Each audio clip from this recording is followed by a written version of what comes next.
ఈరోజు ప్రభువు మనకు ఇస్తున్న వాగ్దానము, తామర పుష్పము పెరుగునట్లు అతడు అభివృద్ధి నొందును. హోషేయ 14వ అధ్యాయము 5వ వచనము. ఈ మాటలు వింటున్న ప్రియ సహోదరి సహోదరుడా, ప్రభువు నిన్ను అభివృద్ధి పరచాలని ఆశపడుతూ ఉన్నాడు. నువ్వు ఉన్న స్థితి నుండి ఉన్నతమైన స్థితికి రావాలన్నదే దేవుని యొక్క ఆశ. ఈరోజు నువ్వు ప్రభు నమ్ముకొని 10 సంవత్సరాలు అవుతుంది, 15 సంవత్సరాలు అవుతుంది, 20 సంవత్సరాలు అవుతుంది, 25 సంవత్సరాలు అవుతుంది, కానీ ఇంకా నీ జీవితంలో అభివృద్ధి అనేది లేదు.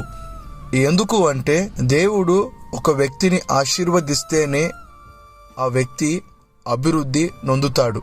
ఆది కాండంలో ఇస్సాకును మనము గమనించినట్లయితే ఆది కాండము 26వ అధ్యాయము 12-13వ వచనము, యెహోవా అతనిని ఆశీర్వదించెను గనుక ఆ మనుష్యుడు గొప్పవాడాయను, అంతేకాకుండా అతడు క్రమముగా అభివృద్ధి నొందెను అని దేవుని వాక్యము సెలవిస్తుంది. దేవుడు ఒక వ్యక్తిని ఆశీర్వదిస్తే ఆ వ్యక్తి అభివృద్ధి నొందుతాడు. అయితే దేవుడు ఒక వ్యక్తిని ఆశీర్వదించాలి అంటే నువ్వు దేవుడు ఆశించినట్లుగా నువ్వు జీవించాలి, దేవుడు కోరుకున్నట్లుగా నువ్వు బ్రతకాలి. కాబట్టి ఈ అద్భుతమైన వాగ్దానాన్ని దేవుడు నీ జీవితంలో నెరవేర్చాలి అని ఆశపడుతూ ఉన్నాడు. దేవుడు నిన్ను ఆశీర్వదించాలి, దేవుడు నిన్ను అభివృద్ధి పరచాలని దేవుడు 1000 కళ్ళతో ఎదురు చూస్తూ ఉన్నాడు. కాబట్టి ఈరోజు ప్రభు వైపు తిరిగి ఆ ప్రభు దగ్గర నువ్వు ప్రార్థించినట్లయితే ఆ ప్రభు నీకు సహాయం చేస్తాడు. ఆయన ఇచ్చిన వాగ్దానాన్ని నీ జీవితం నెరవేరుస్తాడు. God bless you.